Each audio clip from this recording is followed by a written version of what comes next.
tradisyong ito na maging tulay para mas maintindihan ng mga magulang ang kanilang mga anak na housemates. At mas mahalaga, mas makilala nating mga nanonood kung sino na nga ba ang kabataang Pinoy ngayon.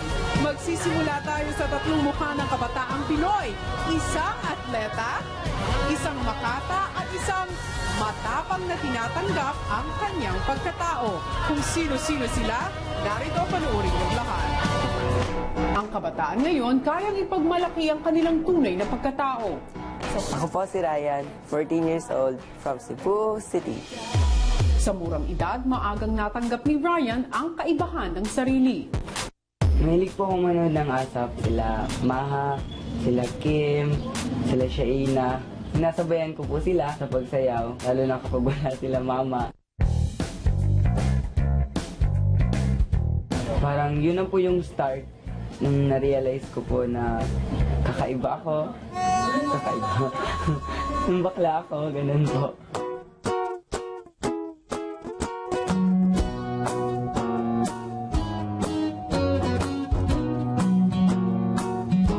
Si Papa po, nagtatrabaho po siya abroad. Nalungkot po ako nung una, pero kailangan ko na lang po tanggapin na may trabaho si tatay para po sa pag-aaral namin. Si Mama po yung pinaka-expressive po sa lahat. Pag nagagalit po siya, nilalabas po talaga niya. Sabi ko sa kanya, pag tuloy-tuloy mo ang pagbabakla mo, nahintuin kita talaga. Pero sinasabi ko naman sa sarili ko na dapat hindi ako matakot. Kasi ganito naman talaga ako. Dapat ko lang tanggapin yung sarili ko. Kaya ayaw kong maging bakla si Ryan, ayaw kong mabastos siya. Gusto ko pong sumali sa PBB para magkaroon ng boses po yung mga teens ng mga bakla. Para din po ito sa mga parents po.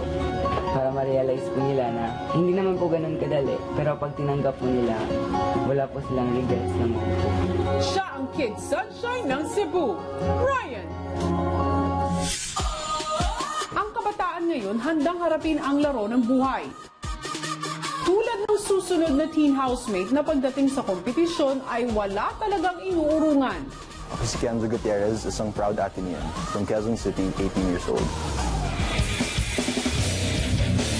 Grade 1 up until 4th year high school, I played for the Ateneo varsity team. To be able to balance schoolwork and sports, that's something that really requires passion in what you do. Si Daddy, isa siyang businessman. Si Mommy naman, isang stockbroker sa Makati. I have 4 older sisters, so I'm the only boy and I'm the youngest. Mabait na bata, hindi mapalasagot. He's a nice guy. He's a very intelligent boy. I would say I'm closer to my dad. I'm more open to him. I have a lot of similarities, especially growing up. Angas rin yun eh. Lumaki sa komportabling pamumuhay pero minsan na rin napagdaanan ng isang matinding hamon, ang paghihiwalay ng kanyang mga magulang. Yung separation ng parents ko, mga 10 years old ako. When I grow older, I wouldn't want my children to experience that. Etong PBB, big opportunity for me na makakilala ng mga different personalities, the different practices of different people. Hindi ako namimili ng kaibigan eh. I think it would be easy for me to befriend everyone. Siya ang astig athlete ng Quezon City, Kenzo! Di mapapantay ang hilig niya sa pagrarap. Dahil sa paggalaw ng kanyang bibig, nakakabuo siya ng isang makatang himig. Patunay na ang kabataan ngayon ay nais ipahayag ang kanilang mga sarili. Ako si Hendrix Jim B. Martin, nangangarap abutin ang mga mithiin tubong Nueva Vizcaya na magpapasaya. Gagawin ang lahat ng aking makakaya upang balang araw makatulong sa pamilya. Sa pagrarap ko, hindi ko po siguro na-express yung feeling ko. Yung pagrarap ko po love ko na po siya eh. Mahirap na pong tanggalin sa akin.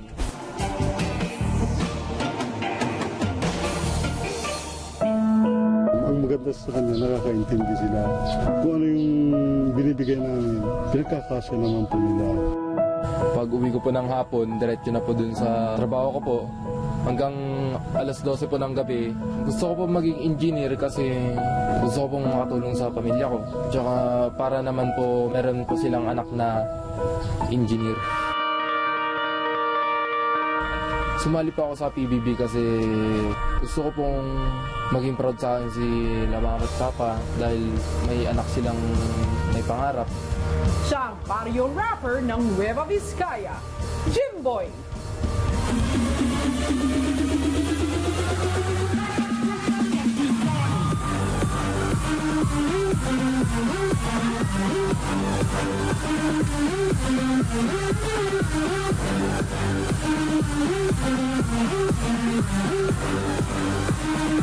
Mga kapamilya, ang Kids Sunshine ng Cebu, Ryan!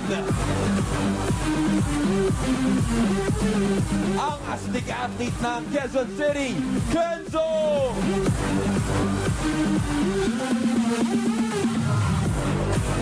At ang barrio rapper ng Nueva Vizcaya.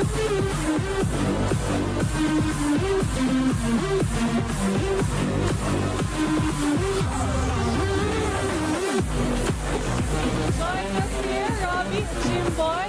Ayan, mag-meet muna kayo, Ryan, meet Jimboy. Kenzo, meet Jimboy, Ryan. Yan, kayo yung magiging housemates, ha? At syempre, kasama natin si Mama Monina ni Henry ni Jimboy at si Papa Francis ni Kenzo. Pero syempre, B and Robbie, bago sila tuluyang pumasok sa loob ng bahay ni Kuya, I'm sure excited na sila. Ano ba ang nais niyo munang sabihin sa inyong mga magulang bago kayo tuluyang kunin sa bahay ni Kuya? Ryan? Ayan. Mama, yung last week na na bonding natin, mamimiss ko yun. Kulang na yung bonding natin noon. Kumpara sa mga pag hindi natin pagtitinginan dati. Mama, mamimiss kita. Huwag kang umiyak, Mama. Masisira ang makeup mo. Love na.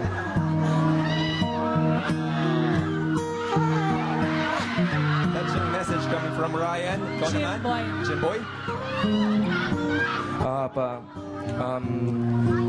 Mag-ingat kayo palagi ni Mama. Kayo po nila lolo at lola, sila yung kapatid po. Yung si Mama po, mga anak na dapat po healthy. Tsaka, ayun po, mag-ingat po kayo palagi. Namimiss ko po kayo. Thank you very much. And of course, Kenzo. Dad and Mom, mamimiss ko talaga kayo. Sana alagaan niyo sila ate habang wala ako. And don't worry about me too much while I'm inside. I'm sure I'll be taken care of. Mamimiss ko talaga kayo. Maraming salamat. And now, Robbie, Alright. it's about time. Housemates, magpaalam na kayo sa outside world at sumama Huling na. yakap. Huling yakap, guys. Samantala niyo yung paghihiwalay. And I'm sure ito yung pinakamatagal na maghihiwalay sila. Yes. Make your parents proud. Ryan, Jimboy, Kenzo, pumasok na tayo ngayon sa Big Brother House. Pero gusto kong tanongin muna, Ryan, ano man sabi mo sa mga co-housemates mo? Ayan, parang nahihiya ako kasi parang ako yung pinakamaliit. Parang, oh my gosh. Oh my God naman talaga. Ikaw naman, Jimboy, sa tingin mo sa kanilang dalawa, sino ba ang mas magiging close mo? Kumari lang po silang dalawa talaga. Ikaw naman, Kenzo, sino ba sa tingin mo ang mas magaling sa task? Hindi naman talaga. Well, mga housemates, itayo nyo ang bandera ng Kabataang Pinoy, okay? Good luck and enjoy the ride. Ayun. Housemates, back to you, mga misis. Medyo awkward pa yung tatlo, Nagkakatimplahan pa ng personality yan. Pero sa ating pagbabalik, makikita na natin ang pagpasok nila sa loob ng bahay ni Kuya. At abangan rin ang tatlong susunod na housemates na makikipagsabayan sa galing at tapang ni Ryan, Kenzo at Jimboy. Dito lang yan sa PBB 737!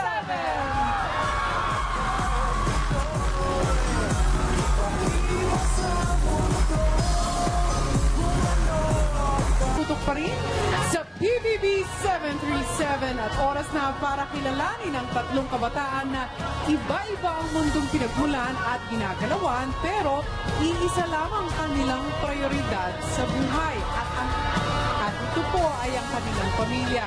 Pero sino-sino nga ba sila? Narito panoorin natin lahat. Ang kabataan ngayon dapat hindi ikinakahon sa kanilang panlabas na itsura tulad ng susunod na teen housemate na malamanika ang ganda. Ako si Barbie, 16 years old mula sa Dalaga, Albay. Yung tawag po sa akin ng mga friends ko, doll or Barbie doll. Pero hindi isang dollhouse ang kinamulatang buhay ni Barbie. Nakatira po ako malapit sa Riles. Pero ito pong Riles tulad ng iba na magulo. Dito po sa amin mga behave po yung tao at saka mga mababait po yung mga kapitbahay namin dito. Yung pamilya ko po, ako, si mama at si kuya. Kami po ni mama sobrang close kami kasi yung mga nangyayari sa akin, kinakwento ko po talaga sa kanya. Noon po, nung medyo maliit siya, may mga hinihiling siya sa akin na hindi ko naman kayang ibigay. Na hindi niya noon naiintindihan na hindi nga po pwede kasi nga sa hirap din naman ang buhay bilang single parent. Hindi na po kami magkasama ngayon ni Papa kasi po naghiwalay na po sila ni Mama simula nung bata pa lang po ako. Ang alam ko po parang bumalik po yung dating asawa ni Papa. Siyempre po nakakalangkot. Meron pa pong hope sa heart ko na babalik siya. Pero parang hindi na po talaga.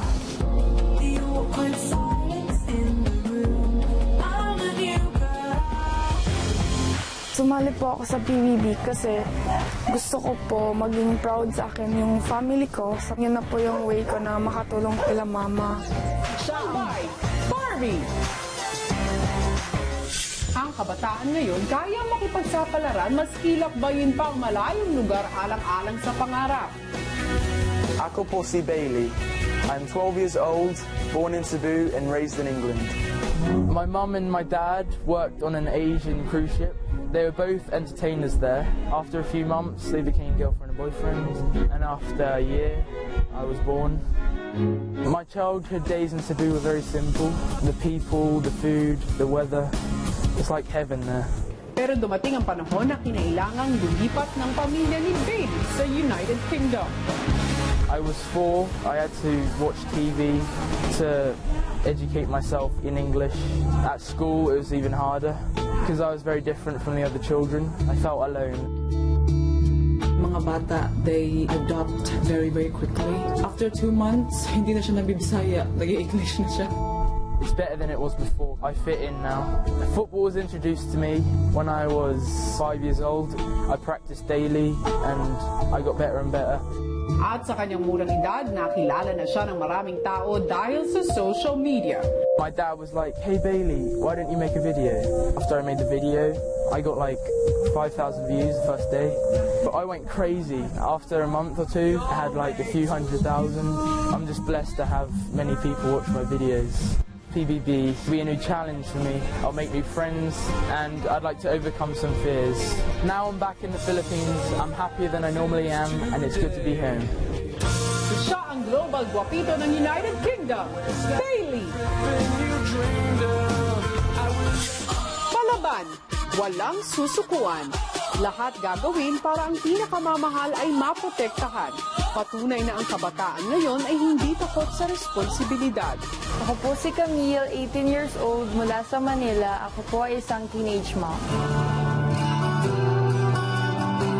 Nagkakilala kami ni Justin nung grade school pa lang. Sobrang mahal ko siya. Parang buong mundo pag naghiwalay kami, ganun. Kaya nagkaroon ng anika.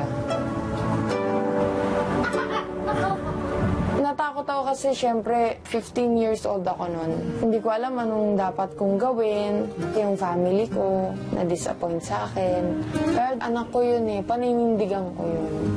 Lahat gagawin ko for Anika. Si Justin tsaka yung mama ko, hindi sila okay. Sinabi talaga siya straight to the point ng mama ko na ayaw ko sa'yo para sa anak ko. Pagdating sa love, hindi niya kayang pigilin yung sarili niya. Talagang hindi na siya masyado nag-iisip. Kahit galit na yung magulang niya. Nakakalungkot na mahal ko tapos sabi matanggap until now. In God's time, kung sila talaga, wala na akong magagawa.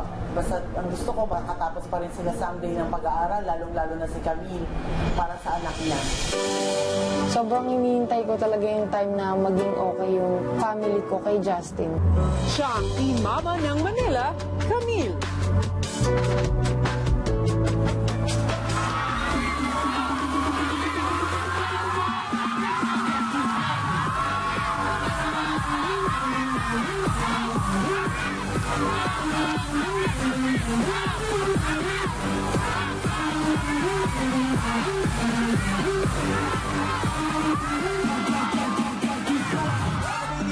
Ang doll along the riles ng Albay, Barbie! Ang global guwapito ng United Kingdom, Bailey!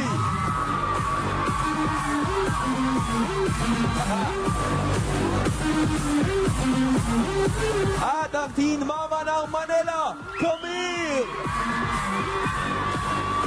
Bailey, Camille, Barbie, at syempre nandito ang kanilang mga mahal sa buhay, ang Mama Marilyn ni Barbie, ang Mom ni Vanessa ni Bailey, at Mama Maureen ni Camille.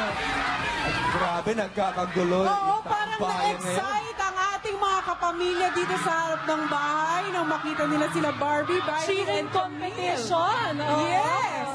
Pero syempre, this is the time na Barbie, Bailey, and Camille, any message para sa inyong mga magulang bago kayo pumasok sa bahay ni Kuya? Mama, mag-ingat ka lagi. Araw mo, padabaon na ka. Mag-ingat ka. Cute. I love you, Mama. Bailey, ikaw. Bailey. Ano man sabi mo? You understand Tagalog, di ba, Bailey? Kundi lang po. What's your message to your mom? I'm in good hands. You don't need to worry. And you can watch me 24/7. Mahal na mahal kita. And last but not the least, Camille. Mama, ingat ka. Ito na yung pangarap natin. I love you.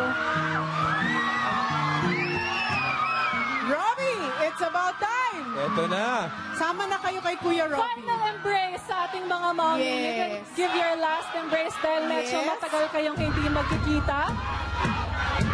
Mga kabataang Pinoy, magpaalam na kayo sa outside world at sumama na kayo sa akin. Camille, Barbie, and Bailey.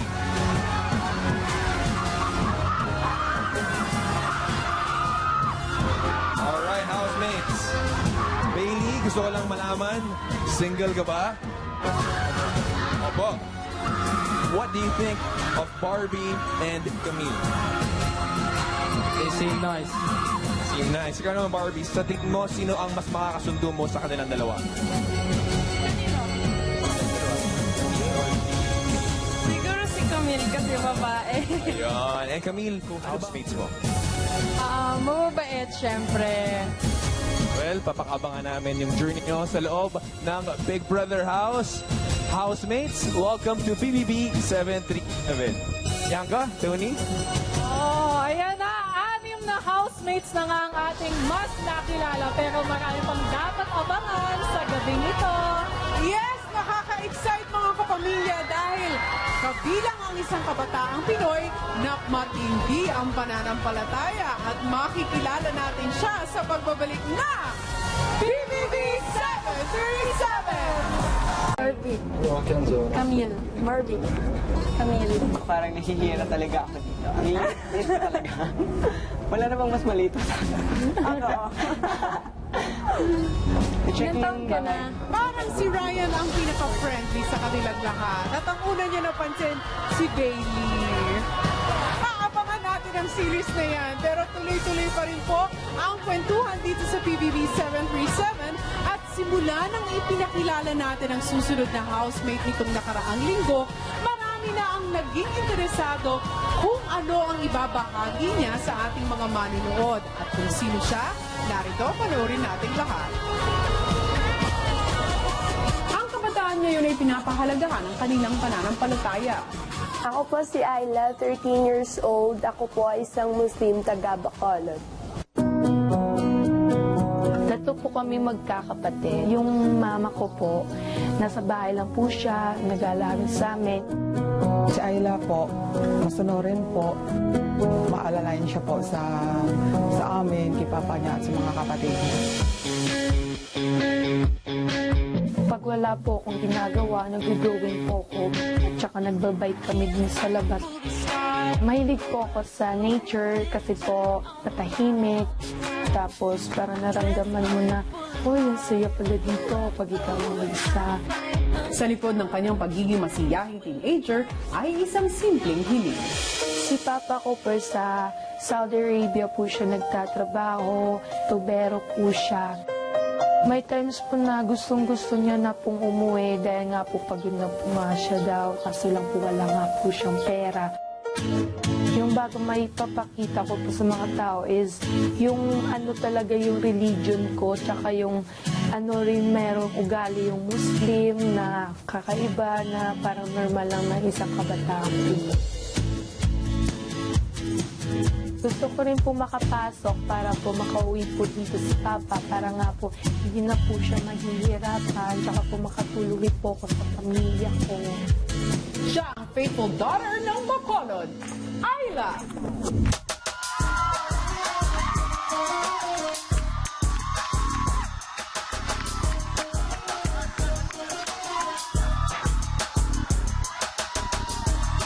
Mga kapamilya, ang faithful daughter ng Bacolod, Ayla.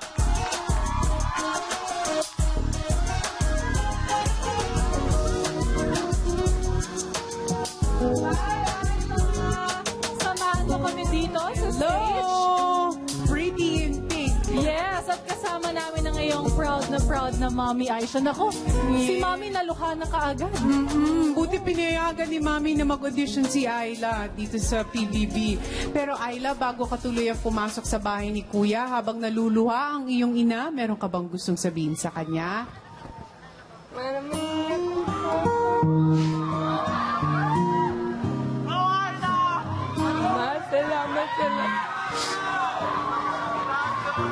Salamat sa lahat ng suporta niyo sa akin ni Papa. I love you both.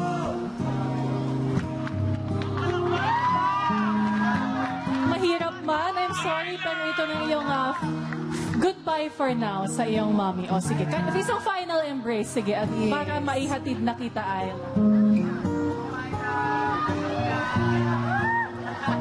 Si Mami manunood yan everyday For kay Ayla. sure. Ayla, tara na. Mami, dito po tayong dito tayo. Yes, Pwede si sumama. Ayla po ang papasok.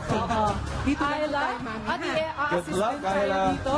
Ayla, pagkatapos ng audition, na lahat ng mga pinagdaanan niyo, anong nararamdaman mo ngayon? Napapasok ka na ng bahay ni Kuya. Kinakabahan na excited po. Kinakabahan na excited. O, ihahatid ko na siya, guys. Tony and Robbie.